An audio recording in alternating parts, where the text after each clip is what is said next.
First of all, I'm just a huge fan of the acoustic guitar and folk music in general. I would say American folk music is my passion. I grew up in the town of Grand Forks, North Dakota, and there are many local heroes of mine there, including Marilyn Hagerty, who's a columnist for Grand Forks, the Grand Forks Herald, and also Evelyn Hensrud, who just celebrated her 90th birthday, and she's one of the main honchos at the Sons of Norway Lodge. A very strict Norwegian, but a very pleasant lady too. People like Marilyn and Evelyn inspired me growing up. They were local heroes, and I found their stories so fascinating. And so I think those two ladies in particular encouraged me to write songs that were part of a much larger piece of work, more than just one record. And so I've been carrying around their stories and have been thinking a lot about the local sense and home and identity, and created a series of meditations on the prairie. And so that's lyrically, I think that's where the songs are coming from, the 29 songs on these records. But also stylistically, the design and layout, I had a very particular notion, and I think in some way that also helped. There was a construct anyway for the songs to fit. I think for me anyway, it's important what the packaging is going to look like, and I was very much inspired by the vintage series books. People like Jay McInerney and Harry Crews and Joy Williams all had books out in the 1980s. And the book covers were, there was a template to the book covers.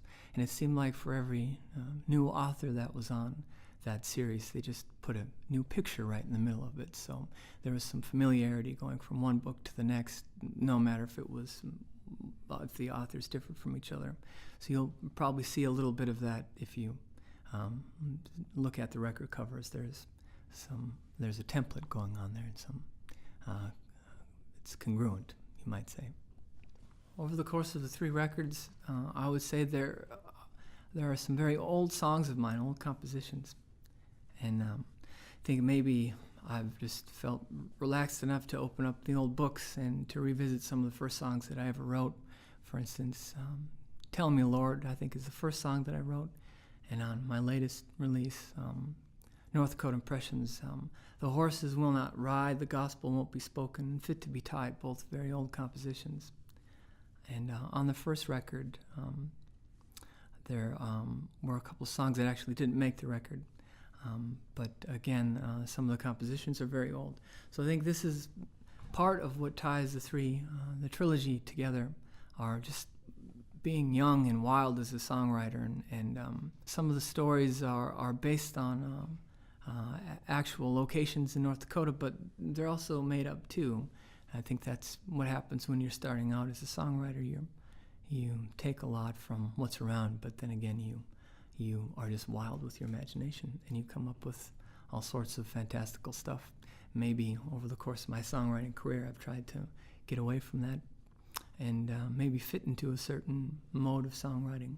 But with this trilogy, I feel like I've kind of come back to the person who I am on the inside, and I feel pretty good about that. I feel like I'm reconnecting with a younger person, and I feel freer, I think, because of that too.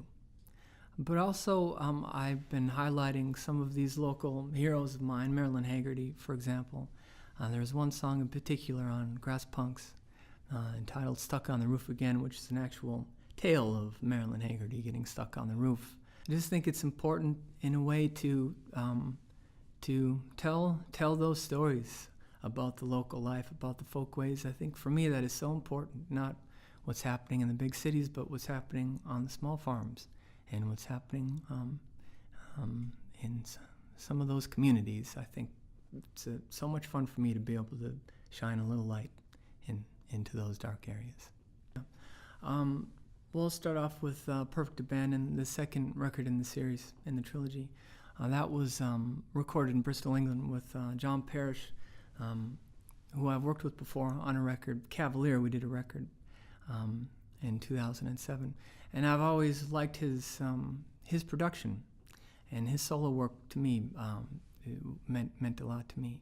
But working with them for Perfect Abandon was, we had a budget and we had 2 or 3 days to record, so we did a lot of preliminary work. We did a sonic map of how we were going to record. We did that record with one microphone. We did a figure-8 pattern where I was standing in front of the band, and we mixed as we went along because they were on the other side of the mic, and the drums were over there, and the upright bass was right here, and the electric guitar was right here, and we were in a big theater, and so that was the fun of it and the challenge.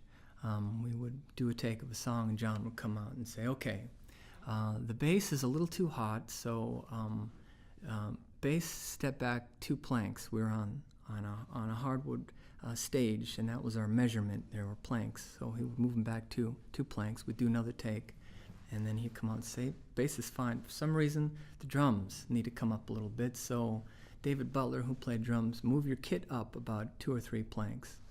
So we mixed as we went along, and that was it was a lot of fun. It was kind of stressful, but a lot of fun. We had a limited amount of time. That is pretty much how recording Perfect Abandon went. And recording with Sean Watkins, Grass Punks, and also this new one, North Dakota Impressions, there was no time frame, and everything was very relaxed. In fact, it just felt like we were hanging out.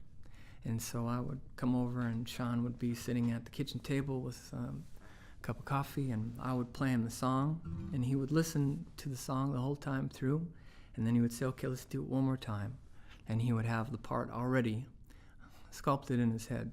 So we did 2 takes, and then we did a 3rd take, and that was basically the recorded take that year on the record. The process was the exact same process for both Grass Punks and North Dakota Impressions. It was a lot of fun.